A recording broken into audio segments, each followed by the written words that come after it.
A student opens a textbook. The book weighs 4 pounds. Its cover bears a photograph of a smiling child holding a microscope. Inside, the same lesson waits for every reader. The gifted student already understands it. The struggling student cannot follow it. The bored student begins drawing a dragon in the margin. The textbook remains unmoved. It cannot notice confusion. It cannot answer a question. It cannot slow down, offer another example, or admit that its explanation was poorly written. The student must adapt to the book because the book cannot adapt to the student. For more than a century, we have mistaken this limitation for educational seriousness. A thick book feels authoritative. It lands on a desk with a satisfying thud. The weight suggests knowledge. The expense suggests importance. The numbered chapters suggest order. Yet the textbook represents a strange form of education. It freezes knowledge at the moment of publication, places that knowledge into a single sequence, and expects 30 different minds to move through it at roughly the same speed. That arrangement was never natural. It belonged to an industrial age. Factories needed workers who could follow common procedures. Large school systems needed materials that could be purchased at scale. Publishers needed products that could survive several years of district purchasing cycles. Teachers needed one object that could structure an entire semester. The textbook answered those needs. It did its job. Now its reign is ending. Good. The death of the textbook does not mean the death of books.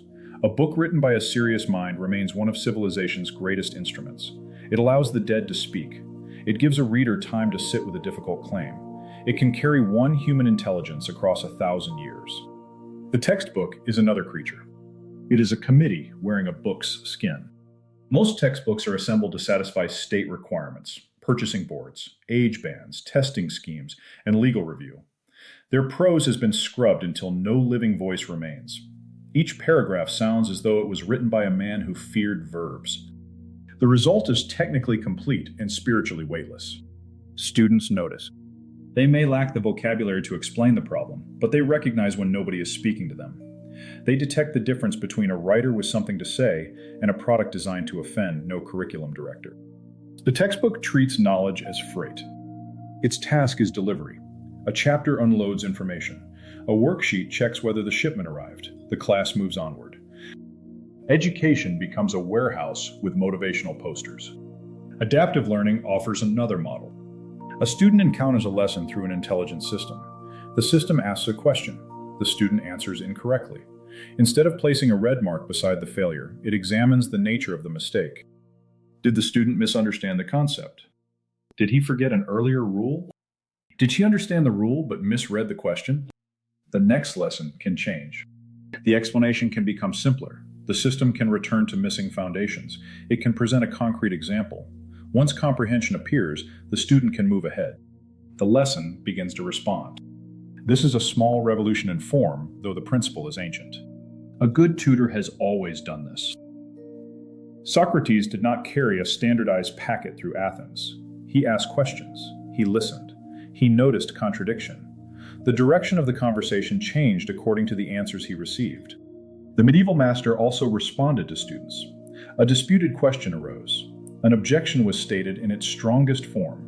The teacher answered the objection, then refined the answer when another difficulty appeared. Learning moved through attention. The teacher watched the student's mind. Modern schooling struggled to preserve that relationship. A single teacher may face 30 students, several learning levels, a fixed schedule, and a testing calendar written far beyond the classroom. Personal instruction becomes nearly impossible. The teacher aims toward the middle. The quickest students wait. The slowest students drown quietly. The lesson continues because Tuesday has arrived, and Chapter 6 belongs to Tuesday. Adaptive systems can loosen that calendar. This matters because time has always been one of education's hidden tyrants. We pretend that age determines readiness. Every child born within the same 12-month span receives the same material. They are expected to master it within the same week. A student who needs 3 more days is declared behind. A student who could finish in 20 minutes is told to remain seated. No sane craftsman would teach an apprentice this way. A carpenter would never say, "You have reached the proper age for dovetail joints. You have 47 minutes. Your understanding will be measured on Friday." He would watch the apprentice's hands. He would see the crooked cut. He would correct the grip. The apprentice would try again. Mastery, rather than the clock, would govern the work. Educational technology can recover part of that lost apprenticeship. The screen cannot replace the master. It can remove some of the mechanical burden that keeps the master from teaching. That distinction matters. Many people hear the phrase educational technology and picture a child abandoned before a glowing rectangle. The child clicks through cheerful animations while an exhausted adult answers emails nearby. That model deserves suspicion. A digital worksheet remains a worksheet. Placing a bad lesson on a tablet gives the bad lesson a battery. The promise lies elsewhere. An adaptive tutor can handle repetition. It can identify gaps. It can generate practice suited to one student. This gives the human teacher more room for the parts of education that require a soul. A teacher can lead discussion. She can challenge lazy assumptions. She can recognize discouragement. She can introduce a student to the strange pleasure of pursuing a question beyond the demands of an exam. The machine manages the drill. The teacher shapes the person. Consider a child learning fractions. The textbook presents a diagram. The teacher explains the denominator. Half the class understands. Several students remain lost but feel embarrassed. One student learned fractions last year and has begun dismantling his pencil. An adaptive system can respond to each child. For the confused student, it can return to division using a single visual example. For the advanced student, it can move toward ratios. The teacher receives a clear report showing where each student became stuck. Now the teacher can intervene with precision. She does not need to guess. This changes the emotional climate of learning. Failure becomes information. In the textbook classroom, the student often discovers a weakness after the test. By then, the class has moved forward. The missing concept remains buried beneath later lessons. Mathematics becomes a tower built above an absent brick. The student concludes that he is bad at math. A responsive system catches the gap earlier. It can keep the student near the point of difficulty until the confusion clears. The correction happens privately. No raised hand is required. No public confession of ignorance occurs before 29 peers. That privacy can restore courage. Children often protect themselves from embarrassment by pretending not to care.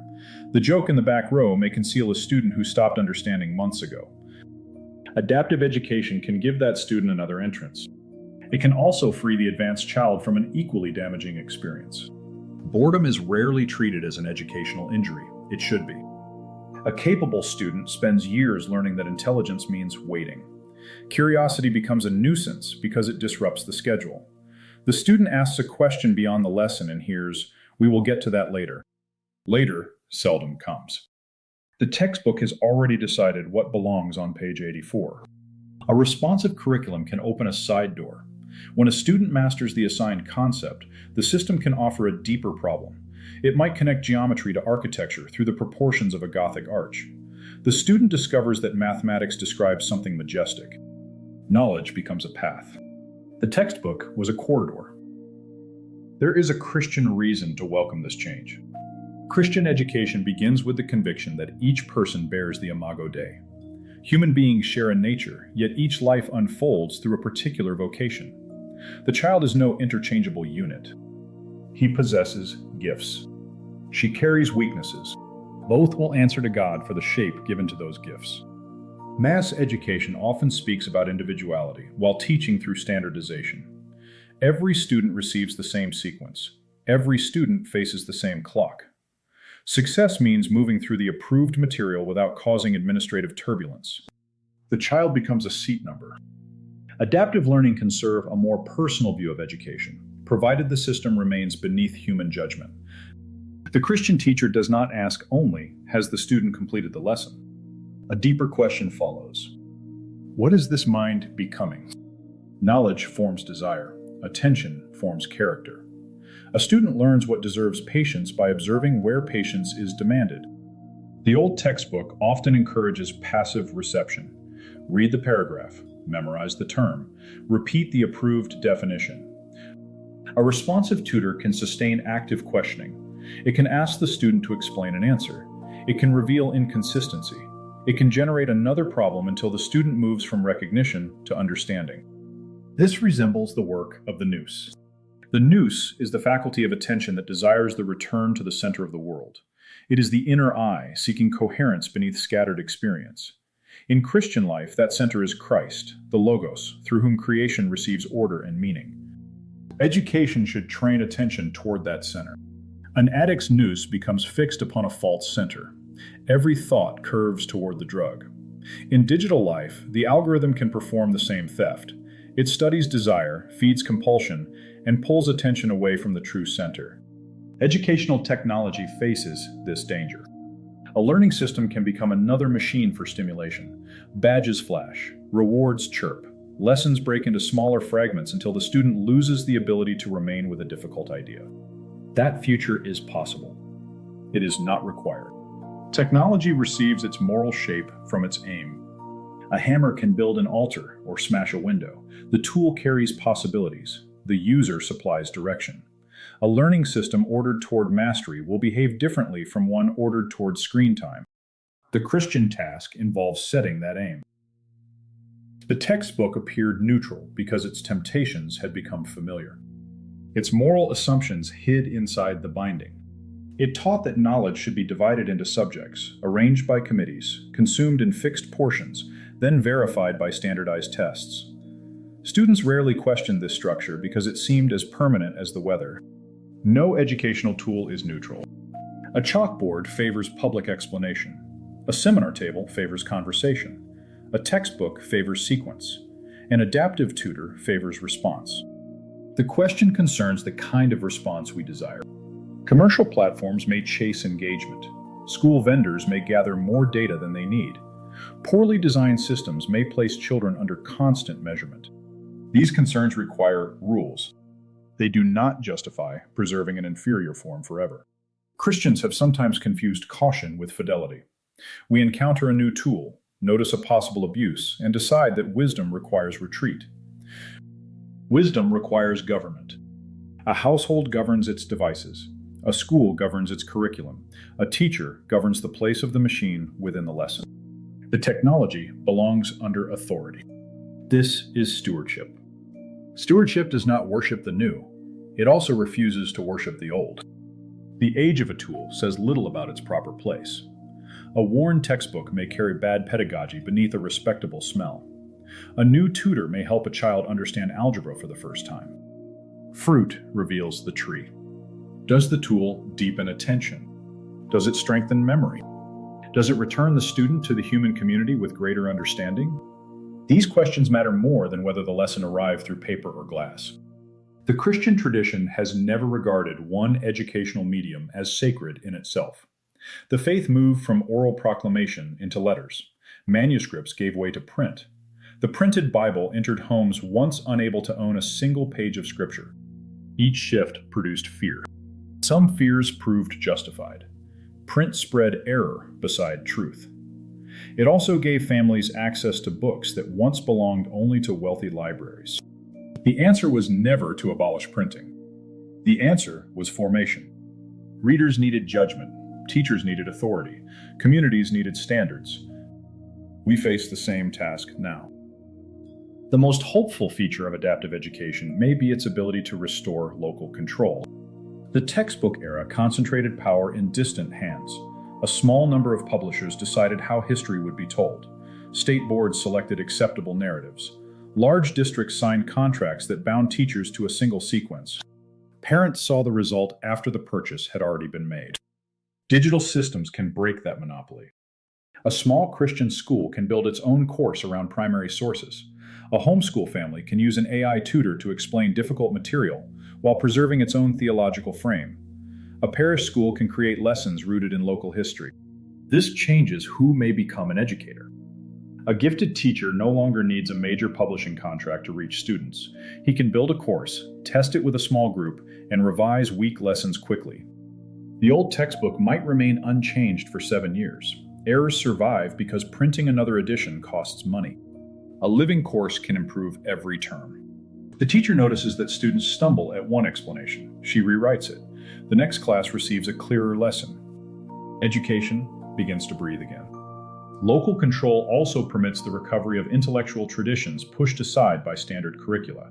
A Christian student studying rhetoric can learn through Augustine rather than a corporate communication manual. A lesson on beauty can begin with a cathedral rather than an advertising campaign. The content gains a center. The flexibility of digital education makes this possible, though flexibility alone offers no guarantee. A tool without a governing vision tends to serve the strongest commercial appetite nearby. Families need a clear purpose. The purpose of education is human formation toward truth, goodness, and beauty. Career preparation has a place within that purpose. It cannot contain the whole.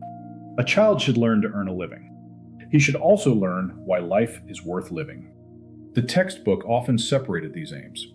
Practical subjects belonged to the future job. Literature occupied another room, usually one with fewer funds. Adaptive learning can connect them.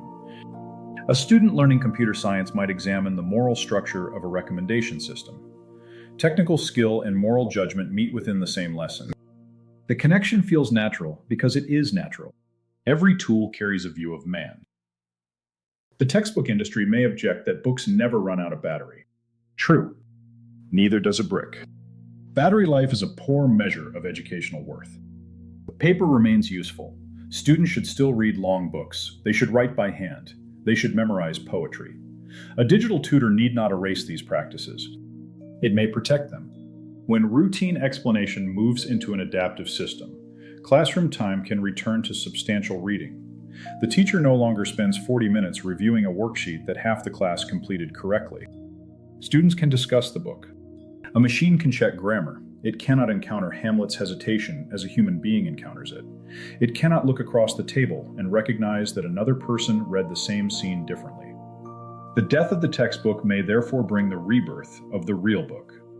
For decades, students received excerpts because textbooks needed to survey everything. A page of Homer appeared beside a paragraph of commentary. The student encountered the Iliad as a specimen beneath glass. A more flexible course can direct students toward the work itself. The tutor supplies historical context when needed. It defines an unfamiliar term. It asks whether the student noticed the significance of burial in the final books. The student remains inside Homer. The textbook steps aside. This arrangement could restore depth to education. Students need guidance, but guidance should lead toward reality rather than replace it. A map has served its purpose once the traveler sees the mountain. Modern education kept enlarging the map. Soon the mountain vanished behind laminated pages. The danger now lies in building a new textbook from code. A digital platform can become more rigid than paper. It can monitor every click, dictate every sequence, and reduce learning to measurable behavior. The old book merely sat on the desk. The new system may follow the student home. Christians should oppose that model. Children are persons, not streams of educational data. Any worthy learning system must preserve zones of privacy. It should collect only what improves instruction. Parents should know what is stored. Teachers should remain able to override the machine. The student should also encounter periods of technological silence. Nepsis, the Christian practice of watchfulness, requires awareness of what enters the mind. A child who cannot sit without stimulation will struggle to pray, study, or listen. Adaptive education should build towards sustained attention rather than permanent dependence. A young student may need immediate correction while learning multiplication. An older student should gradually assume greater control. By adolescence, the system ought to function as a tutor consulted with purpose, not an electronic shepherd directing every step. Good education produces independence. The apprentice eventually works without the master's hand above his own. The same rule applies here. Technology should recede as mastery grows. That principle can shape a Christian rule of learning. The student begins with prayer. The day includes concentrated work without alerts. Digital instruction occupies a defined period. Discussion returns knowledge to the family or classroom. The machine serves within the rhythm. It does not define the rhythm. Ascesis, or discipline, protects this order. The word can sound severe, though its purpose is freedom. A musician practices scale so that music may later flow without hesitation. Students need the same discipline. An adaptive tutor can identify the scale that still requires practice. It cannot supply the desire to become excellent. That desire grows through example, vocation, and love. Teachers will remain central. The prediction that artificial intelligence will make teachers obsolete misunderstands teaching. It confuses explanation with formation. An AI can explain photosynthesis. A teacher can notice that a student has begun to believe effort is pointless. Those are different acts. The teacher represents a mature human being standing before the young. Students observe how she handles uncertainty. They notice whether he admits an error. They learn that knowledge belongs within a life. No generated explanation can replace this witness. Educational technology may make the teacher more visible by removing the bureaucratic fog around the profession. Teachers spend immense time grading repetitive assignments, preparing minor variations of the same worksheet, and documenting outcomes for administrators. Much of this labor has little to do with actual teaching. A capable system can reduce that burden. The recovered time belongs to mentorship. A teacher might meet briefly with a student whose work shows recurring confusion. Another student may need a harder project. The technology points toward the need. The human being answers it. This model also permits new forms of teaching. A historian with deep knowledge of Byzantium could teach students across many towns. Local adults would guide discussion and supervise work. Expertise travels, while community remains local. The choice no longer lies between a nearby generalist and a distant screen. Both can contribute. The local mentor knows the child. The distant scholar knows the subject. The adaptive system supports the connection.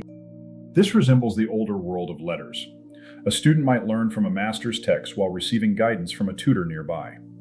Digital tools increase the speed of that exchange without changing its human core. The best future may look strangely old. The death of the textbook opens education to discovery. Students can follow questions farther. A lesson no longer ends because page 92 has ended.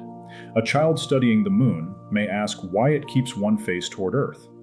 The tutor can explain tidal locking. That answer may lead toward orbital mechanics.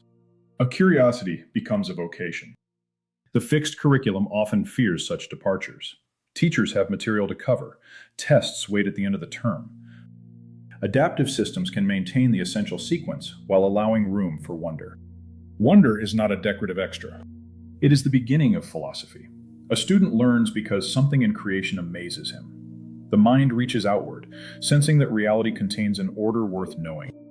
Christian education should nourish that response. The Logos gives coherence to creation. Mathematics, language, and nature can be studied because the world is intelligible. Human reason answers an order it did not invent. Educational technology can help reveal that order. A student may manipulate a model of the solar system and see why an eclipse occurs. The tool makes a hidden relation visible. The discovery belongs to the student, though many hands built the instrument. This is subcreation. Human beings receive the material world and shape tools from it. Those tools can reveal something about creation that was difficult to see before. The work returns as praise when it helps another mind perceive the greatness built into reality. The technology does not create truth. It clears a window. The same principle applies to language. An AI tutor can compare a student's sentence with the structure of a sentence by C.S. Lewis. It can point toward rhythm, clarity, and emphasis. The student still chooses the words. His voice develops through encounter with better voices. The machine becomes a lens rather than an author. Parents will need to become more involved. That may sound like a burden. It may prove a gift. The textbook allowed parents to outsource judgment. The school selected the book. The teacher assigned the chapter. The child completed the page. Everybody trusted the sequence because somebody had placed it between covers. Adaptive education makes the curriculum more visible. Parents can see where a child struggles. They can review the sources used by the tutor. They can decide which questions deserve deeper family discussion. A father may discover that his daughter has developed an interest in Roman law. He no longer waits for a parent-teacher conference to learn this. The learning record reveals a pattern. That interest can be cultivated. Education becomes a shared household concern rather than a service delivered by specialists. The Christian home once carried much of this role. Children learn through family work, parish life, and books read aloud near the evening fire. We cannot rebuild the past by purchasing wooden desks. We can recover its principle. Education belongs within a community of love. The adaptive system offers information. The family gives meaning. The teacher supplies direction. The church provides the highest end. When these authorities remain in order, technology can support human formation. When the order collapses, the tool will answer to commerce. The struggle surrounding educational technology will therefore concern ownership. Who controls the model? Who selects the sources? Who defines success? Christians should build. Criticism has a place. Construction carries greater weight. Schools, parishes, and thoughtful teachers can create systems shaped by Christian anthropology. These need not preach during every mathematics lesson. They should respect the student as an embodied soul with a vocation before God.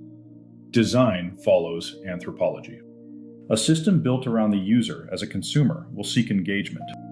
A system built around the student as a disciple will seek mastery and freedom.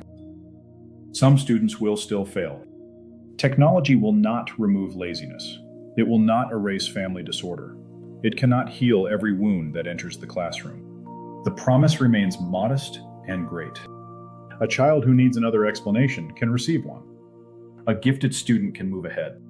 A teacher can spend more time teaching. A family can regain authority over the shape of learning. These are substantial gains. The textbook gave every student the same page and called the arrangement equal. Adaptive learning can give each student the help required to reach a shared standard. That is a better form of fairness. Sameness ignores persons. Justice sees them. The Christian should welcome any tool that helps the teacher see the student more clearly, while remaining alert to the temptation of turning sight into surveillance. The balance will require wisdom. Every generation receives such work. Our ancestors had to determine which books belonged in a school. We must determine which models belong in a classroom. The medium has changed. The moral duty remains. We should not approach that duty with fear. Fear narrows the field of vision. It grants the machine a strange majesty, as though code arrived from beyond human control. People wrote it. People can govern it. People can revise it. The machine sits beneath the human hand, and the human hand sits beneath God. That is the proper hierarchy. The textbook will not vanish tomorrow. It will linger in lockers. It will gather pencil marks. Teachers will continue assigning Chapter 7 because Chapter 7 still has some useful material. Its cultural authority is fading. We should let it fade. The future of education need not resemble children isolated before screens. It can resemble apprenticeship restored through new means. Each student moves toward mastery with guidance suited to his actual need. Teachers recover time for conversation. Parents regain a clearer view of formation. Real books return to the center. The textbook once stood between the student and the subject. The adaptive tutor can step aside once the meeting occurs. That is its greatness. A worthy tool makes itself less necessary. It helps the child read alone. It helps the young mathematician see order. It helps the future craftsman recognize his vocation. Then it becomes quiet. Education reaches its proper end when the student no longer repeats the lesson, but begins to perceive the world. The heavens acquire measure. Language acquires weight. History becomes the record of human loves placed under judgment. The child discovers that knowledge is more than stored information. It is an encounter with a created order whose center lies beyond the classroom. Christ is the Logos. All truth belongs beneath his throne. The textbook gave us pages. The coming age may give us teachers with more time, students with more courage, and schools once again capable of wonder. Let the old book close. The lesson has only begun.